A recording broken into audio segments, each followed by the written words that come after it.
आप क्या कभी किसी ऐसे व्यक्ति से मिले हैं जो अपनी शक्ति का गलत उपयोग करता है? क्या आपने कभी सोचा है कि लोग अक्सर अपनी असली मंशाओं को छुपाकर क्यों रखते हैं? क्यों कुछ लोग स्वाभाविक रूप से प्रभावशाली होते हैं जबकि अन्य संघर्ष करते रहते हैं? अगर इन सवालों का जवाब हाँ है तो the law of human nature किताब आपके लिए है। ये किताब मशहूर लेखक रॉबर्ट ग्रीन द्वारा लिखी गई है, जो इंसानी व्यवहार की गहराइयों को समझने में मदद करती है। रॉबर्ट ग्रीन ने इस किताब में 18 अध्यायों के माध्यम से इंसानी स्वभाव को समझाने की कोशिश की है।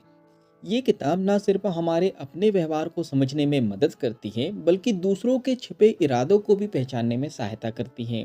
हर अध्याय में एक लॉ यानी नियम दिया गया है, जो हमारे सामाजिक और व्यक्तिगत जीवन से जुड़ा हुआ है। अध्याय एक, लॉ ऑफ इरेशनैलिटी, खुद को पहचाने।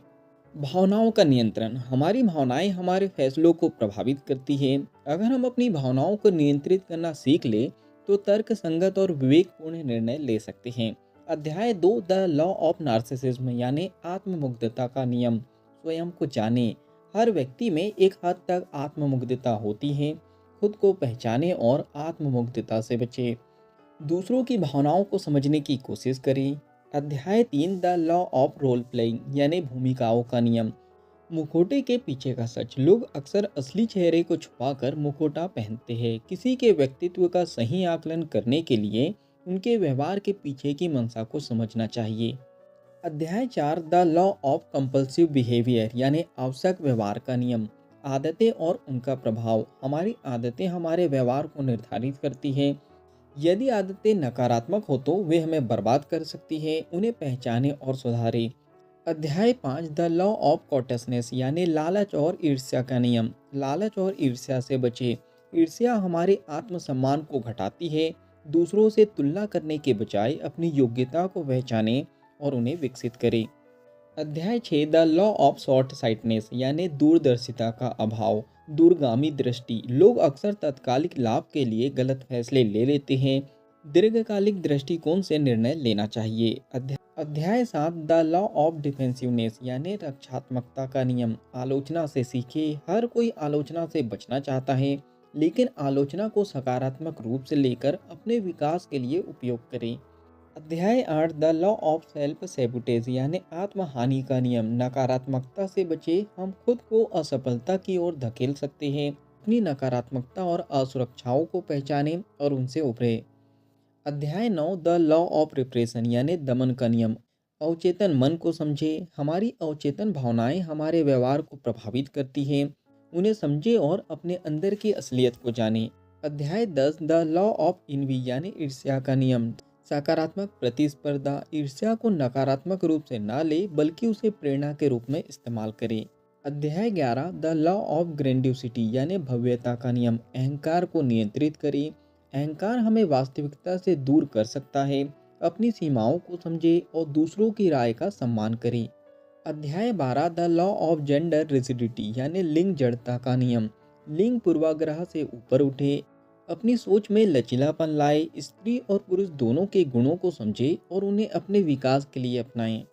अध्याय 11, द लॉ ऑफ एमलेसनेस यानी लक्ष्यहीनता का नियम। लक्ष्य तय करें।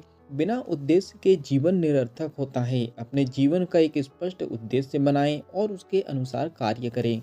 अध्याय 14, द लॉ ऑफ कॉन्फॉर्मिटी यानी अनुरूपता का नियम। भीड़ के प्रभाव से बचें। हम अक्सर समाज के अनुसार सोचने लगते हैं। अपनी अलग सोच विकसित करें और भीड़ का अंधानुकरण ना करें।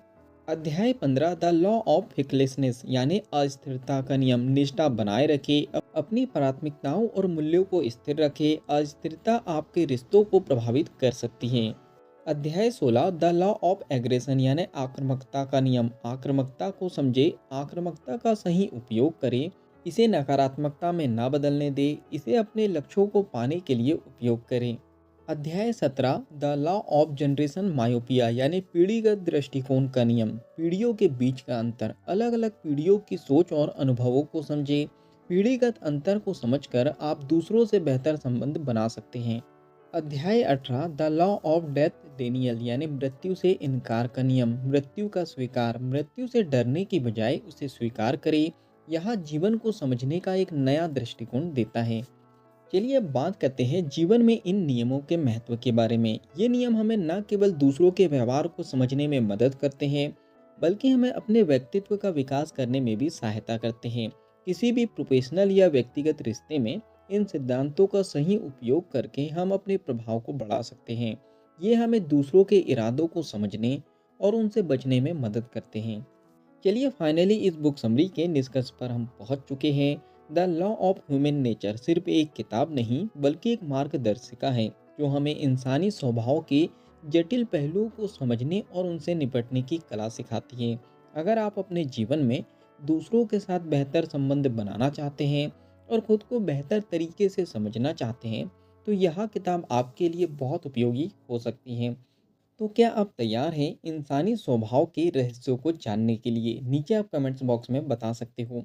इस बुक समरी से आपने कुछ अच्छा सीखा है, कुछ नया सीखा है और इस बुक को आप पूरा पढ़ना चाहते हो तो नीचे डिस्क्रिप्शन में लिंक दे दी गई है। उस लिंक पे जाके आप बुक को खरीद सकते हो और बुक को पूरा पढ़ सकते हो।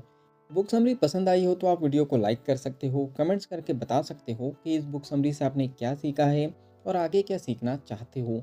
इस बुक समरी को आप ज़्यादा से ज़्यादा लोगों तक के शेयर भी कर सकते हो, क्योंकि जब हम दूसरों की हेल्प करते हैं तो ये नेचर हमारी हेल्प करता है। अगर आप चाहते हो कि ऐसी ही वैल्यूबल बुक समरी आपको रेगुलर मिलते रहे तो जल्दी से चैनल को सब्सक्राइब कर दीजिए, बेल आइकन को दबा दीजिए ताकि जब भी ऐसी वैल्यूबल बुक समरी आए उसकी नोटिफिकेशन सबसे पहले आपको मिल जाए। तो बाकी हम लोग मिलेंगे नेक्स्ट बुक समरी में, इसी तरह हंसते हुए, मुस्कुराते हुए, लाइफ में आगे बढ़ते हुए और कुछ नया नया सीखते हुए। जब तक के लिए thank you so much, bye bye and go for success.